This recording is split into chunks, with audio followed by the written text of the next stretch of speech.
Well, listeners, we have a very, very special guest, or should I say guests, plural, on the show right now. Of course, many of you over the last couple of years have been listening to the band So Long Space Girl and their album Stranded. Well, they are about to release a brand new album called Your Heroes Are All Dead. And today, we thought we would get Anina and AJ on the phone to chat a little bit about this brand new album that comes out on February 27th. Anina, AJ, welcome to the program. Hiya, thank you for having us. Yes, thank you very much. No problem. Now, like I said, a lot of people fell in love with your first album, and now your second album is about to come out. So what can you tell everybody out there who hasn't been lucky enough like me to listen to the new album? What can you tell them about this brand new album? What can we say about it? It's kind of, I guess, my interpretation of just what music is. I wasn't really trying to, write to any specific kind of genre. A lot of the songs are like songs I wrote when I was quite young, so they're kind of a mashup of, I guess, there's a little bit of pop punk influence, but it's a little bit grungy, it's a little bit alternative-y. It's just, I just think it's kind of a solid rock album with some nice surprises in there. Yeah, we want to put a sort of a heavier slant to our music, so that's why the songs on this album are a lot heavier sounding. Well, not a lot, but just, slightly. For us. For us, yeah. What was that like going back and revisiting lyrics that you had written when you were much younger? Was that kind of a weird experience that took you down memory lane a little bit? Yeah, it was kind of strange. So actually the song Peaches and Cream that we made a video for, I wrote that when I was 15, and I never had any intentions for it to be on the album. It was only when these guys listened to it and they said, we got to record this. I wasn't really, so we insisted, didn't we? I wasn't quite expecting as many of these sort of old songs to actually go on there. I thought I'm going to write a load of new stuff, and but yeah, you guys liked what was already there. Absolutely. So did you guys feel any pressure with this album at all? Because the first album had been so well received, did you feel any pressure going into the second album? I gotta be honest, I was just kind of keen to record some more music. It wasn't so much, any pressure that was there, we kind of set on ourselves, really, I think. When we do get into the recording process, I do get a little bit sort of OCD and fussy, and but it is all self-imposed pressure. Yeah. Talk us through that recording process, because I'm guessing things might have been a little bit different this time around to last time, seeing last time you were recording during a pandemic. How did the recording process change, if at all, this time around? Yeah, so like you said, the first time we were just coming out of COVID lockdown, so yeah, it was a little bit difficult. So we recorded the album in 2 chunks. So we did it sort of 6 songs at a time, and the first chunk was very much like the first album. We would be driving down to Reading every morning, so the days were sort of, we'd be getting up at 7 and then coming back at getting back home at 10 at night. Oh, and that's exhausting, wasn't it? And that was every day for the week and a bit. And so the second chunk, which was in July, we decided we were just going to stay down there. So we were living together for that week, and just sort of getting to learning how to deal with each other's nuances. Yeah, nuances, habits, and whatnot. But it was a lot easier on us because we could go out and have a drink and just generally amuse ourselves. I found sort of during the recording of the first album and the first half of this one, it was so exhausting because Reading is a fair way away from where we are.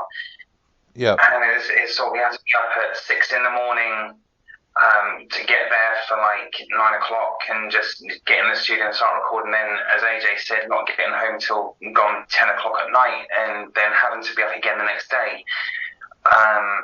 It was very exhausting. So, we learned our lesson. Yeah. So, getting an Airbnb in Reading was the right thing to do for the second part of the album. I think if we hadn't have done that, it would have been so much more stressful, and I think that would probably have affected the outcome of the album in general, really. Definitely, yeah. Talking about the pandemic, you guys also kind of broke out during the pandemic as well. Like, what was that like, having people listening to your music and becoming a band that people were falling in love with, but not really being able to get out there and play shows and things like that? That must have been a pretty weird experience as well. It was tough, yeah. Yeah, it's kind of like you said, like normally when you're starting out as a band, you play a lot of shows, you maybe record a few, you record a few songs and then you take it out, on the road with you and you play, and we just we kind of missed out on that, which is a real shame, and we're still kind of trying to make up for that even now. Like, we've not managed to play a lot, but yeah. So I think it was kind of a good decision, really, to just record a load of stuff to kind of try and at least somewhat make up for that lack of the personal experience due to COVID. We as musicians and as a band, actually, we really just hit the ground running from kind of the early days of when we first met AJ.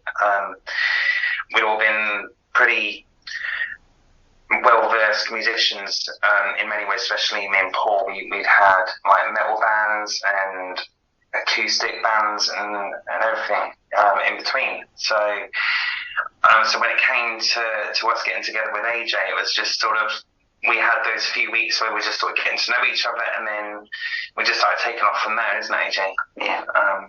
And then, of course, we had Rob join us just over a year ago, and it's been frustrating for him as well, because I think he expected we'd be doing a bit more by this point. The lack of gigs, I think that just sort of pushed us further into sort of, well, okay, we can't do gigs, let's record, let's perfect that.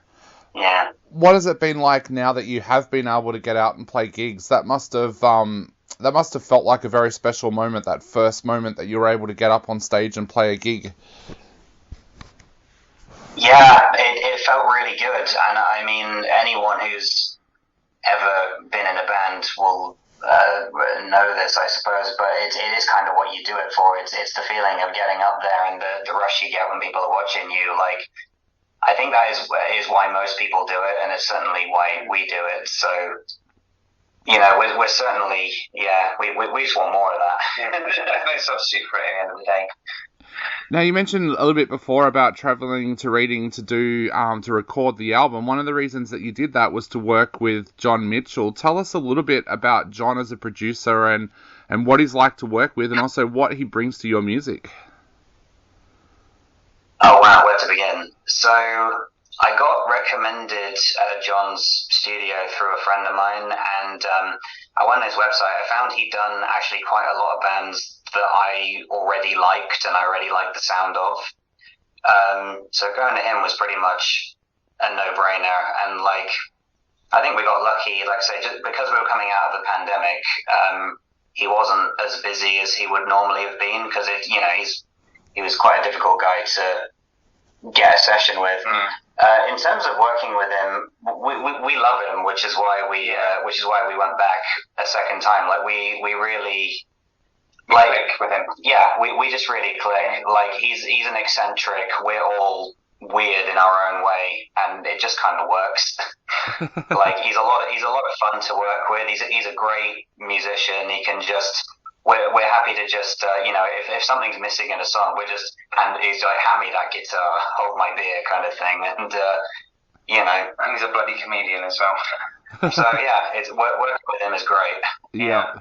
Now, the other big change to the band as well, of course, was bringing in Rob last year. Tell us a little bit about Rob, and how did you guys know that he was perfect for the group? So it's kind of a strange thing. We met him... we met Rob online, and because we were looking to expand our section, we thought, we're going to get another guitarist, like, so when we play live, it sounds a bit fuller. And we met Rob, and he is just the nicest guy. And what's really weird is he just moved to the area, and we found out that we actually worked at the same company, but we'd never seen each other because it's a big company, and so that was really weird. Like, we've been kind of working in fairly close proximity this entire time. But yeah, he actually came to, I think it was when we supported Trash Boat and Modern Era. Yeah, when we supported those guys, he came to watch us, and after some talking online, and after we played, we were like, so you fancy joining our ranks? And he was like, yeah. So we gave him a little audition, and we were like, yeah, this is great. And he's a fantastic guitarist, to put the same. He's great, and he's been super helpful. Like, he got our website up and running because none of the rest of us know how to do that. Awesome. Yeah, he's just a great addition to the band. Yeah.